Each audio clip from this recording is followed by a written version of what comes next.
Eu vou pedir para você abrir a sua Bíblia na carta do apóstolo Paulo aos Romanos, no 5º capítulo. Eu quero fazer a leitura de 2 versos apenas, o versículo de número 20 e 21. O apóstolo Paulo, ele escreve esta carta aos cristãos de Roma com o propósito de instruí-los em relação à salvação, à vida com Deus, a caminhada daqueles que, na sua jornada, reconhecem a sua total e completa dependência de Deus. A carta do apóstolo Paulo aos Romanos, ela trata da salvação, da justificação, de uma vida transformada, impactada pela graça de Deus em Cristo Jesus. E eu gostaria de, nessa noite, refletir com você sobre essa graça maravilhosa que nos alcançou, essa graça maravilhosa que, dia após dia, alcança homens e mulheres como você e eu, pecadores, que são totalmente dependentes da misericórdia de Deus, da justiça de Deus manifesta em Jesus Cristo. O que seria de nós, se não fosse o sacrifício de Cristo naquela cruz? Nós somos pecadores, carentes da graça de Deus. E quando nós falamos sobre esse termo, a graça, o favor imerecido, a misericórdia de Deus que se manifestou para conosco, nós devemos de fato compreender este presente maravilhoso que Deus nos concedeu através da pessoa de Jesus. Então eu queria fazer a leitura, Romanos, capítulo de número 5, verso 20 e 21. Diz assim: sobreveio a lei para que avultasse a ofensa, mas onde abundou o pecado, superabundou a graça, a fim de que, como o pecado reinou pela morte, assim também renasce a graça pela justiça para a vida eterna, mediante Jesus Cristo, nosso Senhor. Amém. E aí? Paulo, ele, no 5º capítulo, ele fala que a lei, ela foi escrita para que a ofensa se tornasse clara. O propósito da lei é fazer com que nós ficássemos cientes e conscientes de nossas ações, de nossos pensamentos, de nossas atitudes, que se manifestavam contrária à essência de quem Deus é. O propósito da lei, segundo o apóstolo Paulo, é para que essa ofensa se tornasse visível para nós, para que nós pudéssemos de fato ter consciência do nosso erro. Mas Paulo, ele continua dizendo que, apesar da lei nos tornar ciente de que somos pecadores, o sacrifício de Jesus na cruz do Calvário foi para que nós vivêssemos debaixo de sua graça e misericórdia. Resumindo, o que Paulo está dizendo é que sermos conscientes de que somos pecadores é fato, mas não é suficiente para nos livrar do poder do pecado, porque o que nos livra do poder do pecado é o sacrifício de Jesus na cruz. Seria muito triste a nossa vida, seria desastrosa a nossa existência, se nós entrássemos em templos semelhantes a estes, nos domingos à noite, e saíssemos por eles tão somente conscientes de que somos pecadores, de que fazemos tudo errado, de que sempre metemos os pés pelas mãos, de que sempre fazemos algo que não deveríamos fazer. Ter a consciência de que somos pecadores não é suficiente para ter uma vida transformada. E aí Paulo está dizendo, olha, a lei, ela veio com o propósito de que avultasse a ofensa, ou seja, a lei não é para que nós vivamos sobre a opressão e o poder da lei, mas a lei é para que ela abra os nossos olhos, para que possamos encontrar em Cristo a graça que tanto precisamos. Por isso, aonde abundou o pecado, aonde o pecado se torna consciente, aonde o indivíduo reconhece o seu erro, a misericórdia e a graça de Deus se torna muito maior. O que nós podemos fazer, através da própria ação do Espírito de Deus, é ter consciência de nossas limitações. Mas quem faz um processo de transformação na nossa vida e no nosso coração é Jesus Cristo. Quando nós iniciamos a leitura da Bíblia, no livro do Gênesis, nós vemos Adão e Eva no jardim. O relato da criação mostra o homem e a mulher sendo criados à imagem e semelhança de Deus. Mas, em seguida, apresenta a queda. Eva é seduzida pela serpente, que lhe informa que se ela comer do fruto que foi proibido, ela não morreria. Esta é a conversa. Olha, está vendo aquela fruta? Sim, ela é bonita. Mas eu não posso comer. Porque se eu comer, Deus disse que nós morreríamos. E aí então a serpente diz assim: você não vai morrer. Se você comer desse fruto, você se tornará conhecedora do bem e do mal, assim como Deus. E ela então, seduzida pelo prazer de querer ser como Deus, come do fruto e dá também para Adão. A igreja cristã chamou esse momento do pecado original. Você já deve ter ouvido falar nisso. Esse termo não está na Bíblia, mas foi um termo elaborado pela igreja no decorrer dos séculos. Adão e Eva, na busca de serem como Deus, desobedecem, resolvem ter sobre suas mãos o controle da sua própria vida. A maior batalha que nós enfrentamos, que nos faz ser pecadores, é tentarmos ser aqueles que controlam a própria vida, é querermos ser os nossos próprios deuses, é querermos ter controle de tudo e de todos, é a busca pelo poder, mesmo que seja o poder sobre si mesmo. Adão e Eva pecam, transgridem, mas nós só vamos encontrar a palavra pecado na Bíblia no capítulo 4, quando Caim assassina Abel. Quando Caim, tomado por inveja, não se conforma da oferta do irmão ter sido melhor recebida por Deus do que a dele.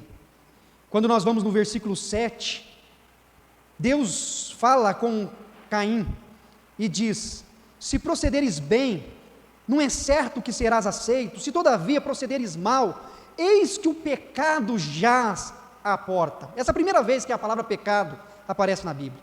Eis que o pecado jaz à porta, o seu desejo será contra ti, mas a ti cumpre dominá-lo.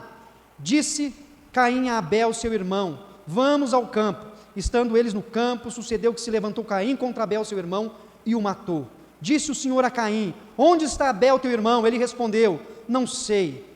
Acaso sou eu tutor do meu irmão?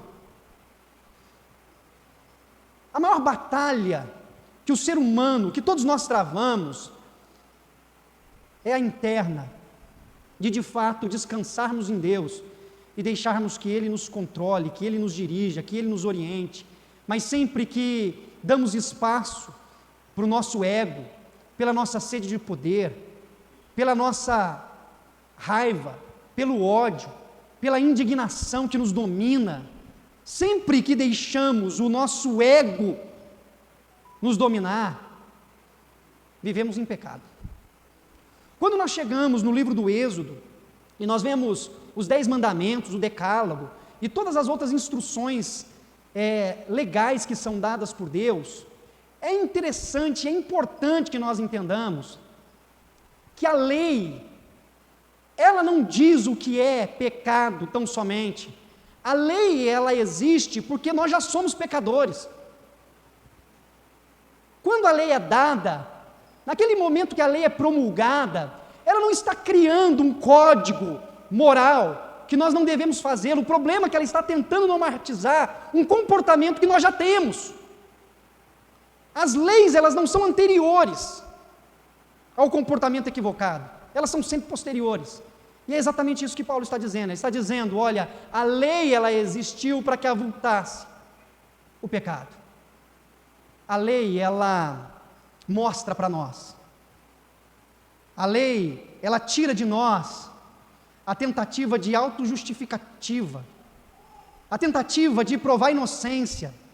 A lei, ela tira de nós o anseio de tentar uma justificação para as nossas atitudes ou ações.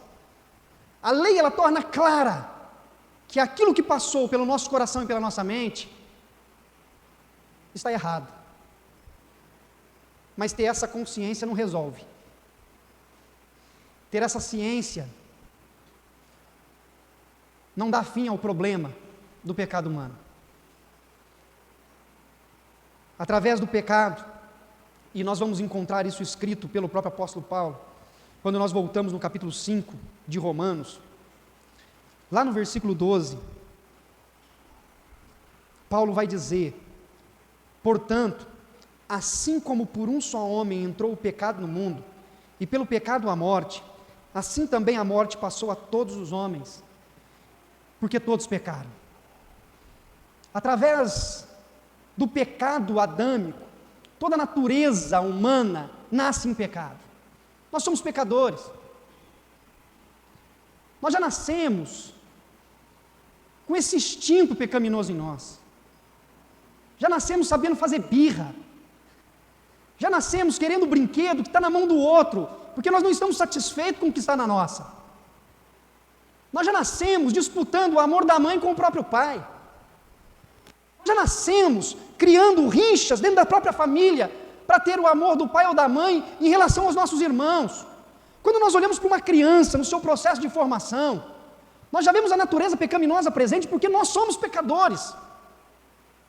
Nós somos pecadores. E por mais que nós amadurecemos, por mais que os anos vão se passando e experiências vão sendo acumuladas, nós não deixamos de ser pecadores. Continuamos pecadores. Podemos modificar a forma como nós damos vazão ao pecado, mas a natureza pecaminosa continua permanente e presente no coração humano. Por isso que nós precisamos clamar muita misericórdia de Deus e temos que ter compaixão uns com os outros, porque na verdade nós nos tornamos frios quando julgamos os pecados dos outros e nos tornamos benevolentes quando refletimos sobre o nosso próprio pecado. Parece que o pecado do outro é mais grave do que o meu, o erro do outro é mais ofensivo do que o meu, a palavra do outro é mais pesada do que a minha, o que já reflete a natureza pecaminosa em se achar melhor do que o outro, se achar mais santo do que o outro, se achar mais perfeito do que o outro, quando na verdade somos todos nós pecadores carentes da graça de Deus. Todos nós, pecadores carentes da graça de Deus. E Paulo ele trabalha com esse conceito, dizendo, olha, por meio de um só homem, por meio do nosso pai, do nosso ancestral Adão, todos nós somos pecadores, todos nós falhamos. E nós precisamos ter essa consciência. Só tem um jeito de entendermos a graça de Deus, só tem uma forma de compreendermos a profundidade do amor de Deus revelado em Cristo Jesus. E esta única forma é termos de fato a sensibilidade de ouvir a voz do Espírito e reconhecermos o quão pecadores nós somos. Porque se nós acharmos que temos algo de bom, que somos melhores do que alguém, não compreenderemos o que é graça de Deus, porque a graça de Deus se manifesta sobre o pecador. Davi, ele fez uma oração no Salmo de número 143, no versículo 2, Davi ora a Deus e ele diz, não julgues a mim, este teu servo, pois ninguém é inocente diante de ti, ninguém é inocente diante de ti, nenhum homem ou mulher descendente de Adão é inocente diante de Deus, somos todos pecadores. E Deus, no livro do profeta Jeremias, no 2º capítulo, verso 22, ele diz, mesmo que você se lavasse com muito sabão, com sabão bem forte, eu ainda poderia ver a mancha da sua culpa. Sou eu, o Senhor que está falando. Paulo, ele quer que os cidadãos de Roma, os cristãos de Roma, compreendam que são pecadores, que falham no relacionamento conjugal, falham na educação dos filhos, falham no relacionamento com os irmãos, falha no julgamento do próximo, falha quando nutre uma mágoa, um ressentimento, um sentimento de ódio, Falha é quando procura competir com o outro e tentar se mostrar como alguém melhor. Falha quando leva uma informação inverídica para frente com o propósito de prejudicar o outro. Falha quando fala uma verdade com o propósito de prejudicar o outro. Somos todos pecadores. Mas louvado seja o nome do Senhor. Porque se nós parássemos toda a história, tão somente na literatura do Antigo Testamento, onde a lei nos foi dada, nós de fato sairíamos profundamente abatidos e sem esperança. Mas, se por meio de um só homem entrou o pecado no mundo, por meio de um só homem entrou a justificação. Por meio de um só homem, a graça de Deus foi manifesta. Nós podemos ver a misericórdia de Deus se manifestando. Nós podemos ver a graça de Deus sendo revelada. Nós podemos ver o amor de Deus manifesto. Olha o versículo 15 de Romanos 5. Todavia, não é assim o dom gratuito como a ofensa. Porque se pela ofensa de um só morreram muitos, muito mais a graça de Deus e o dom pela graça de um só homem, Jesus Cristo, foram abundantes sobre muitos. Se por meio de um só homem o pecado se manifestou, por meio de um só homem, Jesus Cristo, a graça de Deus se revelou. Se carregamos conosco a natureza pecaminosa de Adão, louvado seja o nome do Senhor, porque sobre nós foi derramado o sangue de um homem inocente, que nos purifica de todo pecado, que nos redime de todo erro, que nos manifesta a graça.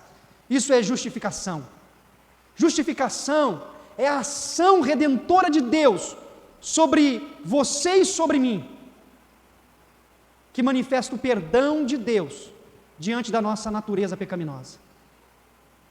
É a plena certeza que podemos ter de que Deus tem misericórdia para conosco, mesmo sendo nós ainda pecadores.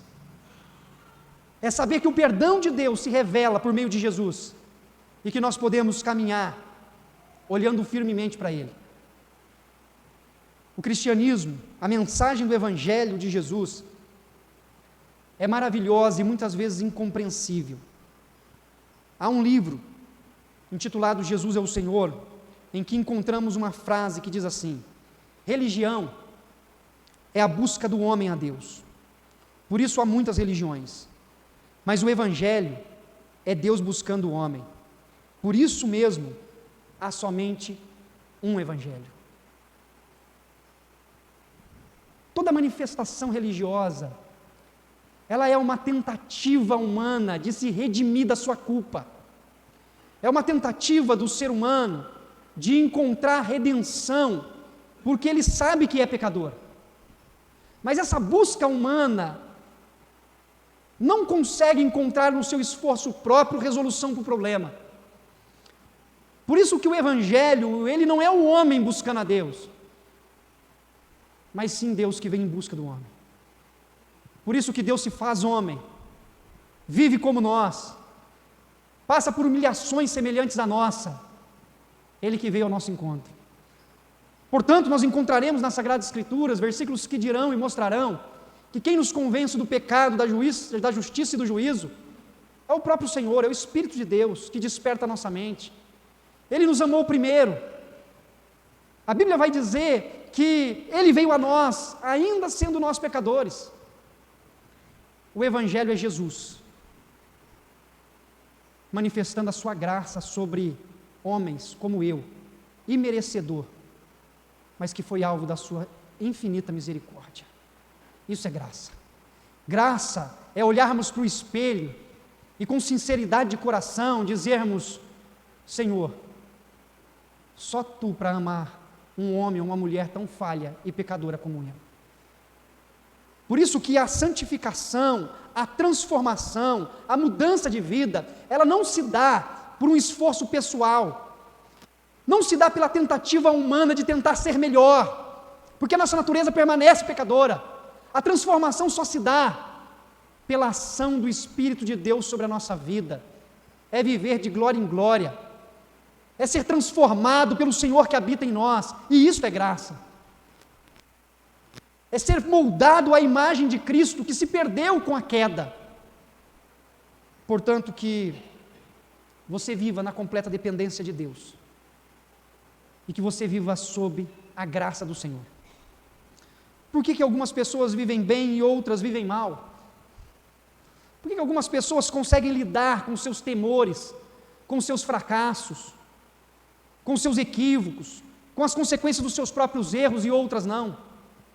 Por que algumas se desesperam em relação à própria vida, enquanto outras absorvem as dificuldades que a vida lhe traz? Não é porque algumas são mais fortes do que a outra, não é porque algumas passaram por maior sofrimento e foram aperfeiçoadas no sofrimento para enfrentar. Algumas enfrentam as suas dificuldades e crises, porque a graça de Deus lhes dá força para prosseguir. A compreensão do propósito da vida faz com que as pessoas caminhem dia após dia, dando um passo de cada vez e procurando no Senhor o ânimo necessário para prosseguir. Quando Tiago escreve a sua carta, no capítulo 4, versículo 14, ele diz assim: vocês nem sabem o que lhes acontecerá amanhã.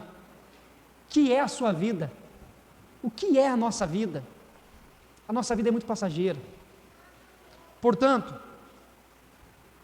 viver sob a graça de Deus é de fato entender e reconhecer o quão pecador e pecadora você é, e assim se colocar na total e completa dependência do Senhor.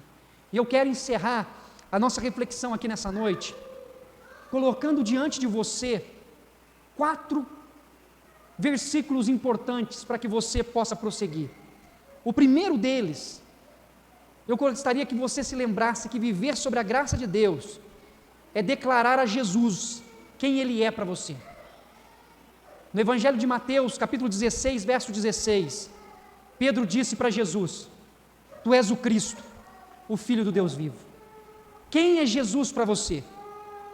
Quem é Jesus para você? Ele é o Cristo, o Filho do Deus vivo?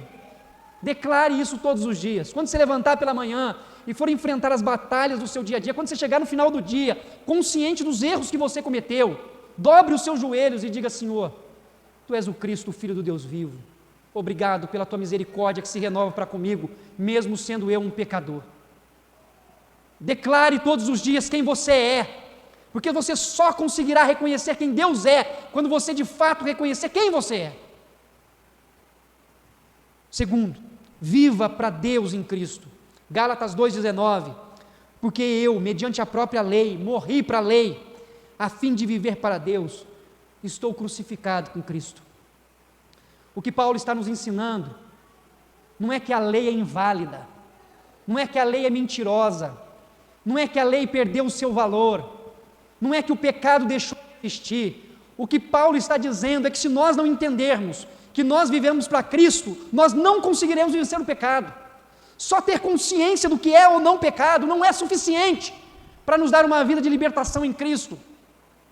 Nós não vivemos para cumprir a lei, nós vivemos para adorar o Cristo ressurreto, e adorando e vivendo para a glória de Cristo, nós viveremos segundo a lei do próprio Senhor. Caso contrário, se nós tentarmos viver segundo a lei, nós nos esbarraremos nos nossos limites e fracassos humanos, porque é isso que somos, em nossa natureza. Nós morremos para a lei, para vivermos para Deus, porque nós estamos crucificados com Cristo Jesus. Terceiro, confesse suas falhas a Deus. Se confessarmos os nossos pecados, Ele é fiel e justo para nos perdoar e nos purificar de toda injustiça. Confesse seus pecados. Confesse. Dobre seus joelhos na presença do Senhor e confesse. Confesse o orgulho que possa estar tentando tomar conta do seu coração. Confesse a indiferença que você tem às vezes com as pessoas que estão ao seu redor. Confesse a ganância que às vezes tomou conta da sua mente. Confesse os desejos pecaminosos que às vezes tenta te dominar. Confesse os seus pecados. E lembre-se que o seu Senhor, Ele é fiel e justo para te perdoar e te purificar de toda injustiça. E por fim, Caminhe com o irmão que o desafia ao crescimento. Caminhe com uma irmã que te desafia ao crescimento. Tiago 5,16.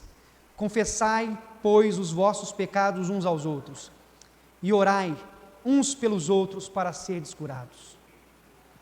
Quando nós compartilhamos das nossas batalhas, das nossas dores, do nosso sofrimento, da nossa inquietação, com pessoas tementes a Deus, pessoas responsáveis, pessoas que podem ser instrumentos de graça na nossa vida e nos ajudará num processo de restauração. Isso nos traz força e crescimento. Portanto, caminhe com alguém. Declare que Cristo é Senhor da sua vida e viva pela sua graça.